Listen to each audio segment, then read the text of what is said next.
भाजपचे आमदार गोपीचंद पडळकर आपल्याबरोबर आहेत। गोपीचंद पडळकर जी, आज तुमच्या सरकारने एक महत्त्वाचा निर्णय घेतला। खरं तर कर्जमाफीच्या कर्जमाफीचा निर्णय सरकारने घेतला। 2 लाख रुपयांपर्यंतची कर्जमाफीची घोषणा मुख्यमंत्री देवेंद्र फडणवीसांनी अर्थसंकल्पात केली। सातत्याने वारंवार हा प्रश्न उपस्थित होता की शेतकऱ्यांची कर्जमाफी कधी केली जाणार। आता हा निर्णय घेण्यात आलेला आहे, काय उत्तर आहे या सगळ्या संदर्भात?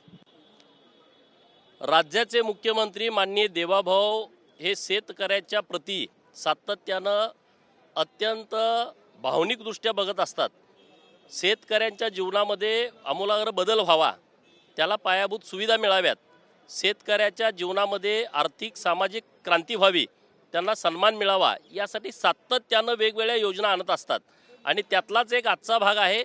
राज्यातले सगळे शेतकरी या अर्थसंकल्पाकडे आस लावून बसले होते आणि माननीय मुख्यमंत्री अर्थमंत्री देवाभाऊ आज अर्थसंकल्प सादर करणार म्हणण्यात लोकांच्या सर्व आशा पल्लवित झाल्या होत्या। माननीय मुख्यमंत्री महोदयांनी या महाराष्ट्रातल्या शेतकऱ्यांच्यासाठी सप्टेंबर 2025 पर्यंत जे शेतकरी थकीत आहेत त्यांना 2 लाख रुपये पर्यंतची कर्जमाफी आणि जे नियमित कर्ज भरतायत यांच्यासाठी 50,000 रुपयाचं प्रोत्साहन अनुदान जाहीर केलेलं आहे। त्याच्यापेक्षा सरकारचं मी अभिनंदन यासाठी करेन, आभार यासाठी व्यक्त करेन।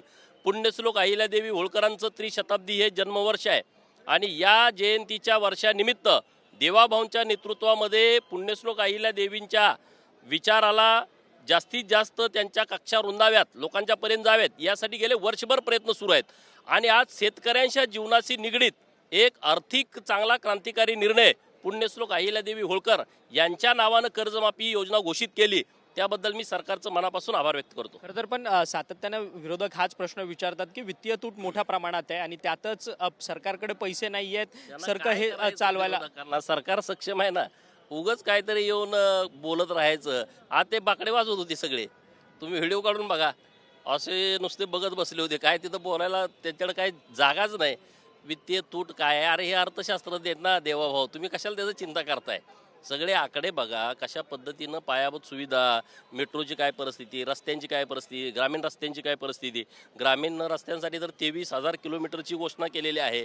1,000 लोकसंख्या असणाऱ्या गावांना जोडण्यासाठी सिमेंट कॉन्क्रीटचे रस्ते हे 4-5 हजार कोटी रुपयाचे सरकारनं आज घोषित केलेले आहेत। मेट्रोचं जाळं, मोठमोठ्या हायवेंचं हे विषय, आज खूप चांगले विषय सभागृहामध्ये अर्थसंकल्पाच्या माध्यमातून आलेले आहेत।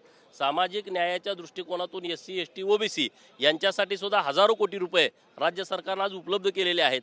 सारथी, बार्टी, TRTI या ज्या संस्था आहेत, या महाज्योती या संस्थांच्यासाठी सुद्धा मोठा निधी राज्य सरकारनं उपलब्ध करून दिला आहे। आता विरोधकांनी जाता जाता काय बोलायचं तुमच्याकडे, तर मग तूट आहे, अमुक आहे, तमुक आहे। अरे तूट किती आहे ते पण सांगितलं ना, 3% आतमध्ये आहे नियमात बसवून, सगळं त्यांनी तिथं सगळं ऐकलं, तरी पण इथं येऊन आपलं चला बोला अक्षय जवळ काय। तर धन्यवाद, तुम्ही आमच्याशी बोललात। आमदार गोपीचंद पडळकर ते भाजपचे, ते म्हणतात विरोधक सुद्धा मुख्यमंत्री देवेंद्र फडणवीस यांनी जे अर्थसंकल्प मांडला त्या अर्थसंकल्पाच्या संदर्भात बाकडे वाजवत होते आणि त्यांचं समर्थन करत होते आणि आता बाहेर येऊन एक वेगळी भूमिका घेतात। हा सगळा त्यांचा विरोधकांचा दुटप्पीपणा आहे। अशा पद्धतीत विरोधकांवरची टीका जी आहे ती आमदार गोपीचंद पडळकर हे आपल्याशी बोलताना करताना पाहायला मिळतं। व्हिडिओ जर्नलिस्ट खंडू कसबेसह अक्षय मंकणी, TV9 मराठी, मुंबई।